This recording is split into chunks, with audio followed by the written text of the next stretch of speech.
Global Futures Conference provides the rare opportunity to hear from a number of the most respected environmentalists globally. With a lifetime of experience, what is the wisdom they want to share with the next generation? Leading the session is John Vermiglia, co-founder of the Gallifrey Foundation and co-chair of Mission Blue.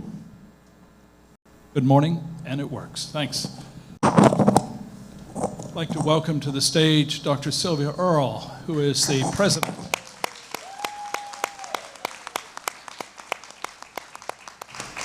and my co-chair at Mission Blue and a National Geographic Explorer in residence, and also Xiye Bastida, who is also a co-founder of the Re-Earth Initiative.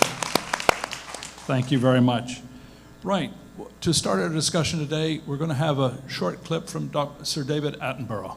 It's hopeful, but picking up on what Peter said earlier, I think this does inspire and provide us a framework for all the discussions today.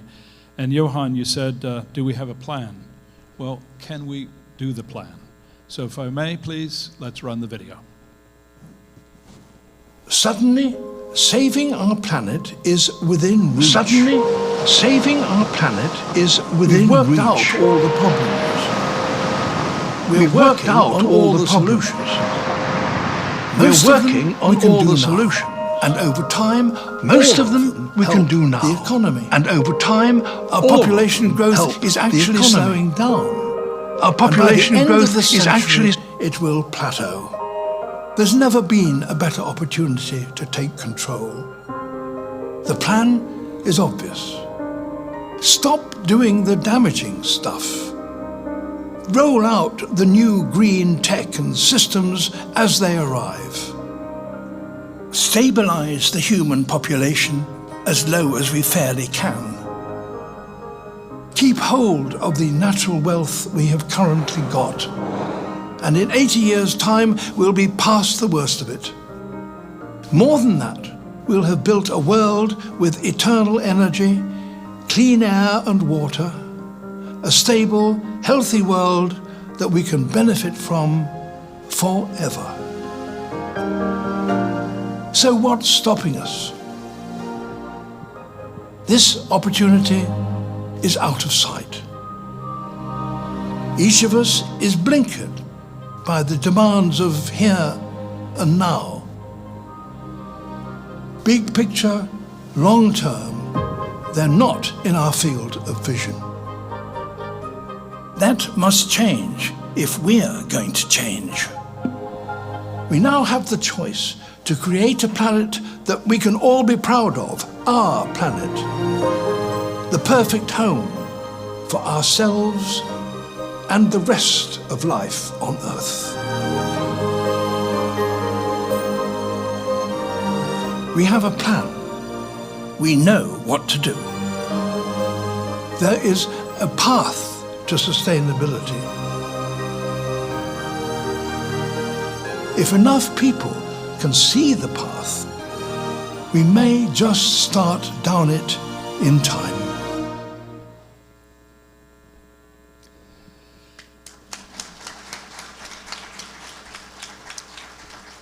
So, inspiring in a framework. Sylvia, you and Sir David have been around watching nature for decades, but I think you have, if I may say, a deeper perspective, a different perspective. So, what's your message to us? What's your message to my generation, to the next generations? What is the plan, and what should we be doing? And what's stopping us, as Sir David challenged us? Like David Attenborough, I've been privileged to have been around for a while with a history that started in the Holocene and has emerged now into the Anthropocene. And as a witness, I know a few people who have seen more than David Attenborough the changes of the natural systems on the land. And I've been privileged to be among the individuals who've been privileged to go deep into the ocean more than most. I've been high in the sky, as have probably all of you in aircraft, But those who have been privileged to go even higher in spacecraft look back and see this biogeochemical blue miracle that is our home, the only place like it, as far as we can tell, in the universe, and certainly the only place that has whales and elephants and humans. And from my perspective,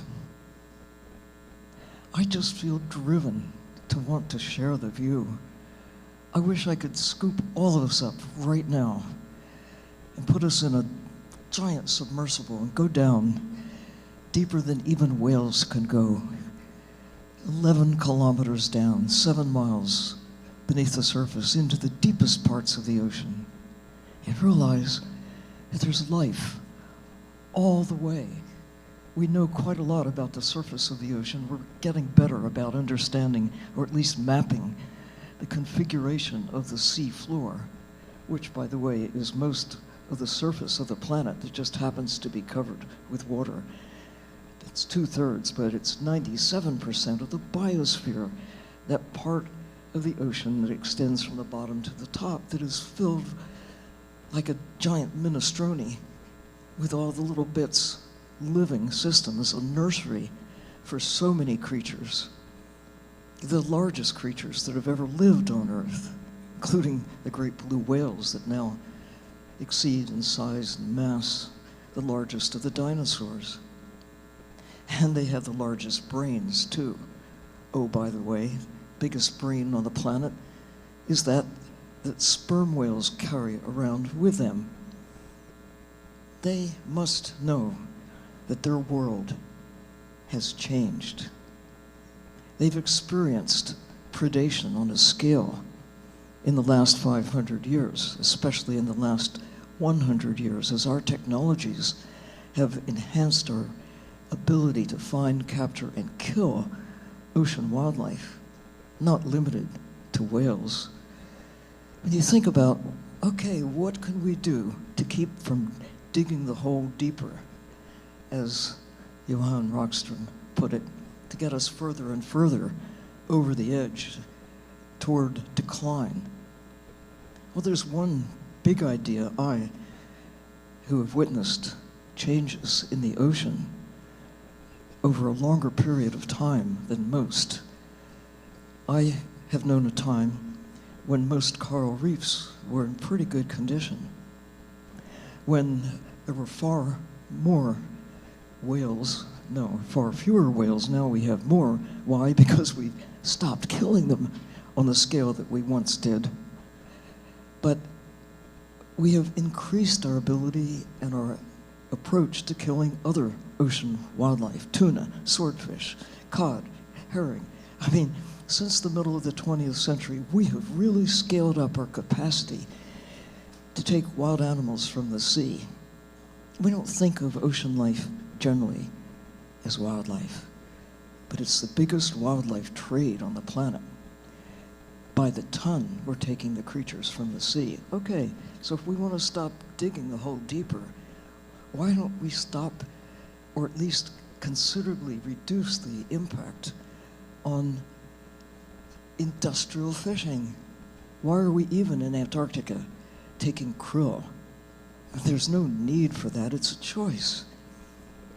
Most of the wild animals that we eat are a choice, not a necessity. We will hear more about that, I suspect, this afternoon, and other elements of we're eating our way to extinction by the habits that we've developed. And there are now 8 billion of us who have to be fed with something. So what can we do? There are big changes that are possible in institutions and governments, policies for countries, for companies, for communities. But when it comes right down to it, the biggest changes are those that each of us can make in our own lives. Everyone can do something. Nobody can do it all. But if each of 8 of us, 8 billion individuals, start thinking in the right direction, eating in the right direction, wearing the choices that we make, and how we travel, all the things that we have the power to do, times 8 billion, we could really make a change, but we don't know. The complacency. We need to market the truth. We need to put the kind of talent that we have that is marketing everything from toothpaste to political campaigns to market the ideas that are possible for us about the dangers that we're in and what we need to do, and to mobilize all of us to move in the right direction. Thank you. Xiye, so we've heard of what I call two of the guardians of the galaxy, but I think nowadays it's planetary guardians. You also now are a planetary guardian. What's your view on this? Thank you. Hello. Thank you so much for moderating this, and Sylvia, thank you for your wisdom and your storytelling, and I wish I could see what your eyes have seen, truly. It is such an honor to always share a stage with you, and yesterday we were named Planetary Guardians along with 12 other amazing people, including Jane Goodall, President Santos, and it's all based around the framework of the planetary boundaries. So everything that we cannot cross, and we've already crossed 6 of the 9 planetary boundaries. So my thoughts on this, which part? We'll pick them, but let's start with, I think, the thought, nobody can do everything, but everybody can do something. That's personal level. Yeah. But isn't there another level, a higher level, that needs to be addressed? Government. Yeah, so on that point, I think yesterday Sylvia and I disagreed a little bit on that. And I think it's good to disagree on some things. I think that the conversation around individualism has kind of made us not focus on systems. Not that individual actions are not important, but if we're not gearing our attention towards changing systems, then we are going to be stuck with 60 years of marketing on recycling, when recycling hasn't worked, as only 9% of the plastic gets recycled that is produced. And same thing with what we eat. We can choose what we eat, but today we feed 60 billion animals, farm animals. That is so many more times than the human population. And same with the aircrafts. We can choose not to fly, but to maintain their spaces, an airline during COVID flew 10,000 empty planes. There are a lot of things that even if we choose not to do, they will still happen because there are not enough regulations around it. So I think that there is a lot of our individual action should be pushing that systemic change. And I think we need to be definitely, wearing what we, this is thrifted. I'm so happy I found it. It's in honor of Sylvia, this deep blue. And, all of these things around the way that humanity has operated in reality has been a system of extraction and waste, extraction and waste, extraction and waste. So even if we recycle something 2 or 3 times, it will end up in waste in the ocean. So we need to start rethinking everything. And if we think of nature, nature doesn't create waste. Everything that decays, it's actually nourishment for the next cycle to begin. And that's why I think that the way out of the climate crisis and the disbalance of all of the planetary boundaries is mimicking Earth cycles as much as we can and understanding the deep interconnected way of living that we are in. If we start operating in that way of eliminating waste because we are sourcing from it, we can change the world. So I think I just have a bit of a different perspective because I think that a lot of these industries and governments and companies have known for a long time what the issue is, and they have not done what they should have done. We all know the fossil fuel industry has been lying to us for decades. We all know a lot of governments, even today, they can't agree on a mitigation agenda at the UN. They cannot agree on an ocean path forward. Our fisheries are collapsing. We know what the legal fishing amounts are, but we don't know about illegal fishing and how that is affecting the ocean ecosystem. And so because we have so much deceit, corruption, we need to crack down on regulations. We need to crack down on really making us aware of how the system has failed, because the climate crisis at the end of the day is the culmination of a system's failure, and that's why we need system shift. But of course, all of us have that ability to be change makers, to be planetary guardians, to be the person who says something. And I think that is what I've always, every time I'm in a room and I feel uncomfortable, I think, what if somebody said something and then I say, I'll just do it myself if nobody else will. And if all of us have that approach in the rooms that we're in, we can change this, because I know we all inhabit institutions and we all inhabit, have probably met one or two ministers here or there. There's a lot of things that we can have an impact on. So yeah, those are my thoughts, just pushing for system shift. Right. So, thank you very much. Xiye, you talked about systemic shifts. The New York Times this morning had an article about population and where it's going, and that by 2080 it will have plateaued, and then there's a graphic showing actually a very steep decline. Sylvia, you and I have talked about population before. You've seen it.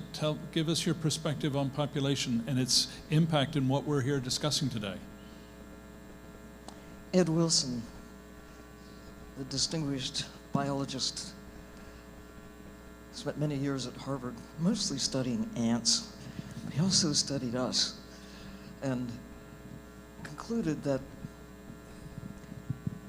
the ideal population would be about 500 million, which is what global population was in 1500.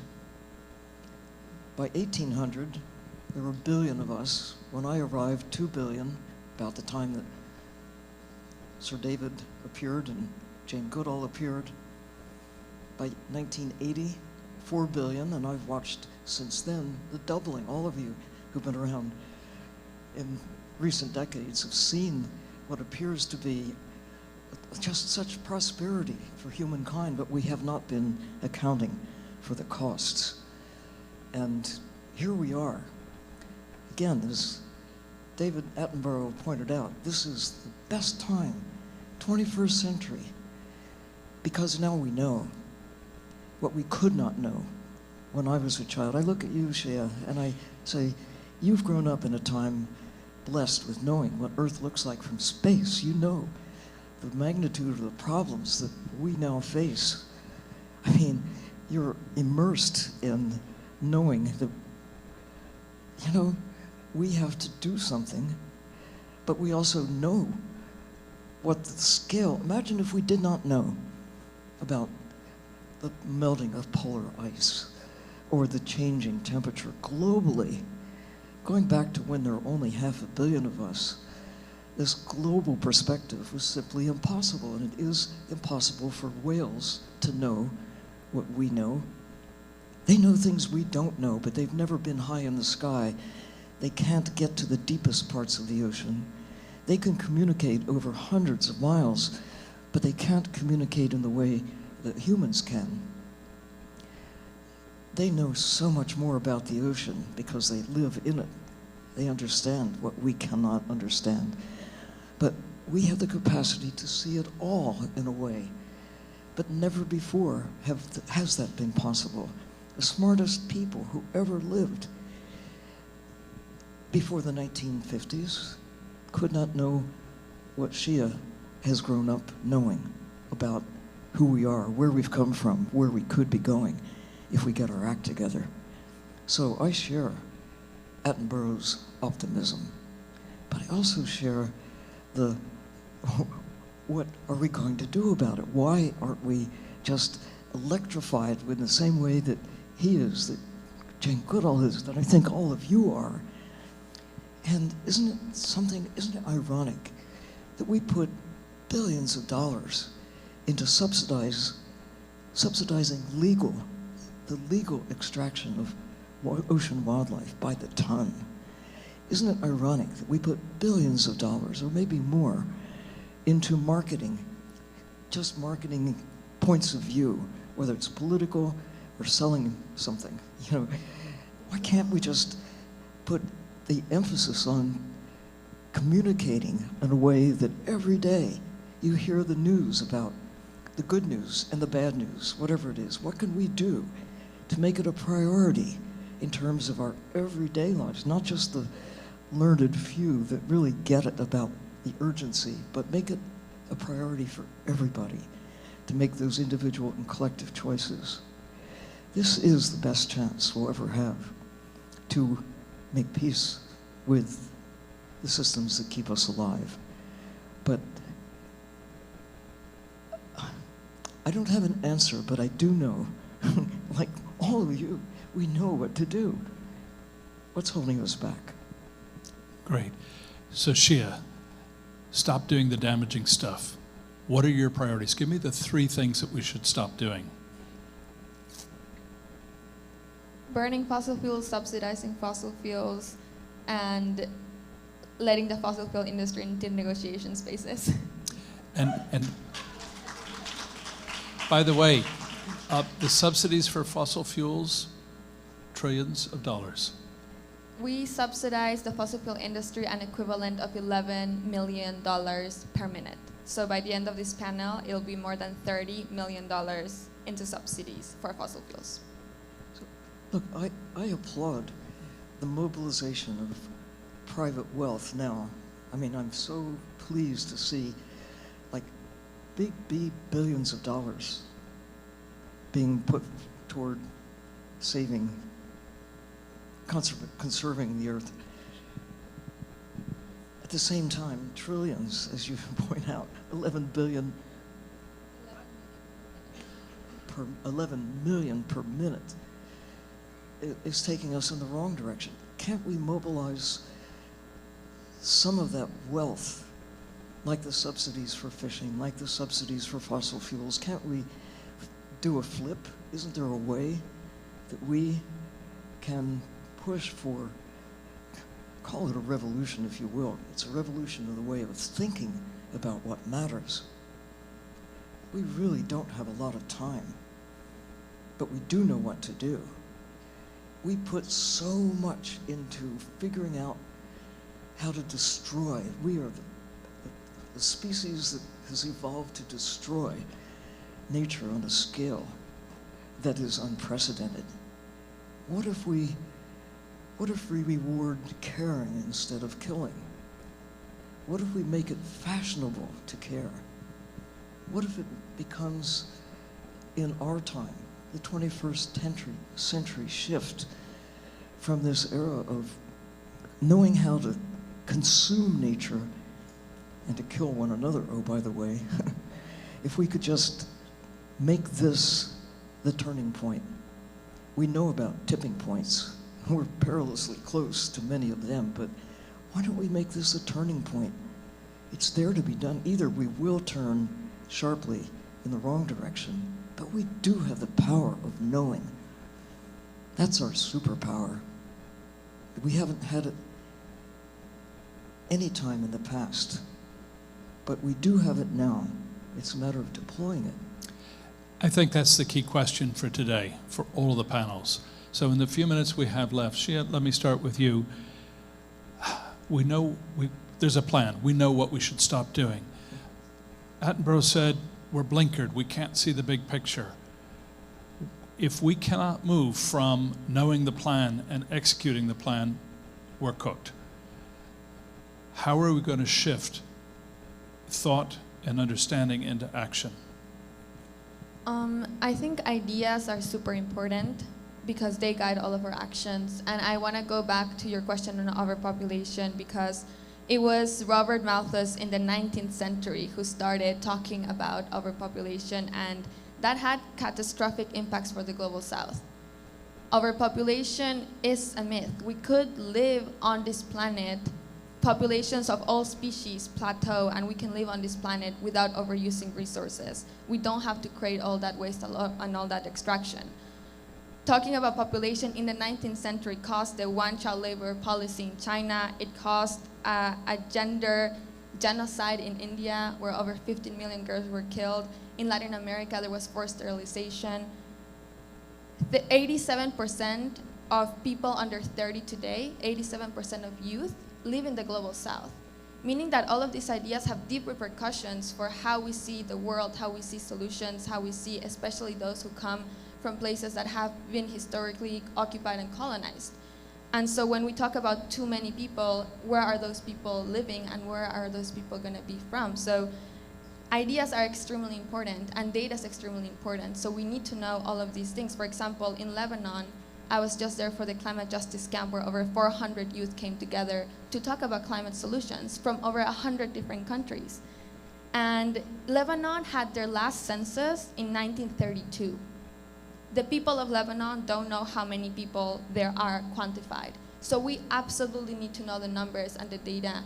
And with the ideas that are seeded 3 centuries ago, there are going to be repercussions for centuries to come. So I love what Sylvia just said of the 21st century has to be that shift, because the ideas that we plan today are going to be guiding not only our path till 2030, but also the next 5 centuries. And so we are in that decisive point where we need to plant new seeds of thought, and we need to discard the seeds of thought that have contaminated the thinking of humanity. And so that is really my thought about where we know so much, as you just said. The way that Johan is being able to quantify and show the planetary boundaries and thus the planetary solutions is something that is groundbreaking. And so all of us now need to come together, because us as youth, we won't stop. We will show up. We will inhabit all sectors and all places of decision making in the next 30 years. So we need that collaboration. We need people to start working together towards solutions that are, 7 generations thinking. So that is what we need to do. Xiye, thank you. Sylvia, in the remaining couple of minutes, you have an audience here and online. What's your message? How do we move from knowing what we're supposed to do, knowing the plan of what's positive and what we should cease doing, which is negative? How do we energize all of us to do the right thing? I mean, how do we make it cool to care? Why not? So I heard Christian Saint-Pierre at this conference, this week of deliberation about climate and beyond.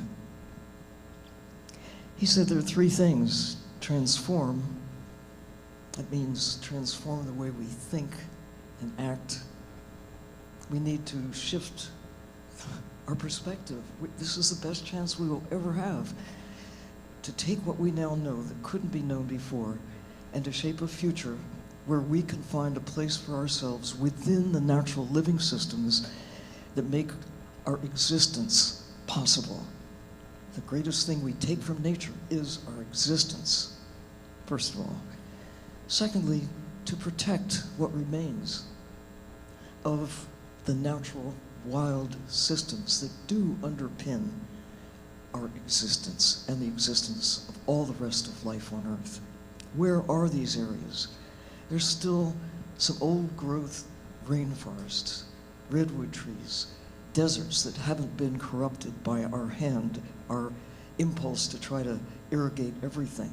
No, there are secrets, there are messages, there's knowledge in old growth deserts that we need to preserve and maintain, like libraries of answers of how do you get by on very little water, and the creatures that are adapted there throughout the whole world, to look at the best chance we will ever have to save the history of the planet. And maybe the best chance is in the deep sea, because of all the places on the planet, it's the greatest area that is still relatively undisturbed. It's the ocean as a whole that's been ravaged by our hand throughout our history, but never so more than now. Deep sea mining, why would we even think of undertaking something so destructive when we really can't make a true case for needing to do that to prosper. And the final thing is to restore what we can. We can plant trees in the right places, the right species at the right time. We can look at places that we have converted that once thrived with nature and take those, even in your backyard, you can make a difference if you have a backyard, but in your community, look around, in your country, what can be done to restore health to the natural systems that we have damaged? We are really good at killing and destroying. Can we get to be supremely good using our powers that no other species has the capacity to do? To put back and protect what remains and save what we can. That's the recipe for our prosperity and enduring prosperity. And with that, ladies and gentlemen, Xiye, Sylvia, thank you very much for sharing your perspectives.